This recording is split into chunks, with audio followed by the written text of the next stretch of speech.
You guys podcasters? Yes. All right. What do you think about this statement here that you have to be rich to make it in podcasting? You guys believe that to be true or not? No, I do not believe it to be true. All right.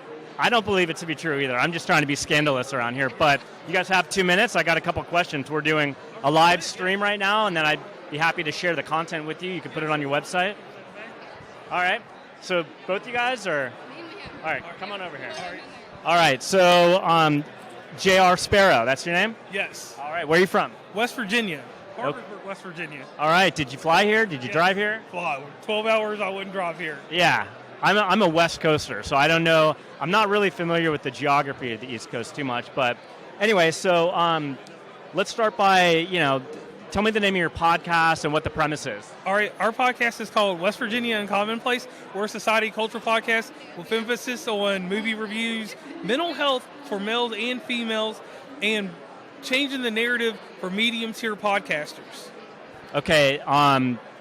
Now tell me about that narrative a little bit. All right, so the thing is that people think that you have to have a lot of money invested into a podcast to get traction, to gain listeners, and to actually get a sponsor or actually an investor in your podcast.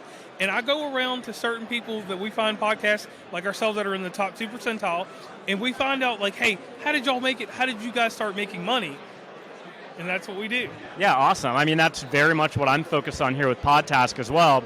Connecting, recording, and growing. So I'm very focused on trying to help other podcasters grow because it is really challenging, and there's certain behaviors or things you focus on that will be inhibitive to that, and other focuses on your time and the tools that you use that are out there to help you grow. So what's been the greatest achievement with your podcasting as well as your biggest challenge? All right, my biggest achievement is that we use Snapchat to market our podcast. I have a great network of podcasters across the United States that will take our show and we'll take their show because I travel all over with my job.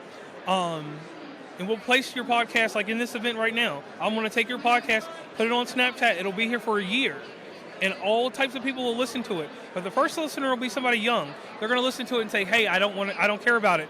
The next thing they'll do is pass it along to their parents or someone else. That's the listener migration that does not get concentrated on or talked about. The true word-of-mouth listener migration. And that's what we're trying to get people to understand, that all that stuff you do on Instagram is just a storefront. It's a place, it's a reminder for people.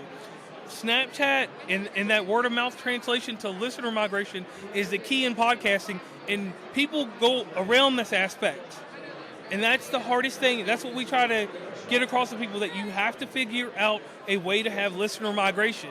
If you can get that listener migration from TikTok to your podcast, that's what people want to know. And that's what we share without putting a paywall around it. Yeah, and there's a term out there called funneling, creating a sales funnel.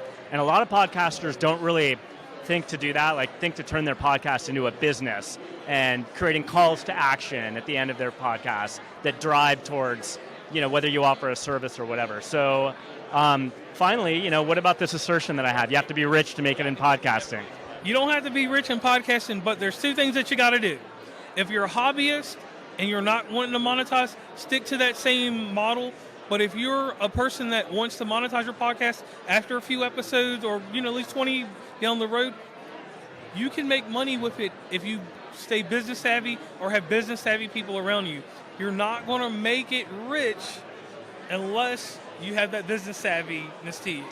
All right, JR, nice to speak with you. Can you give us your podcast name one more time? West Virginia and Commonplace. All right, thank you, JR.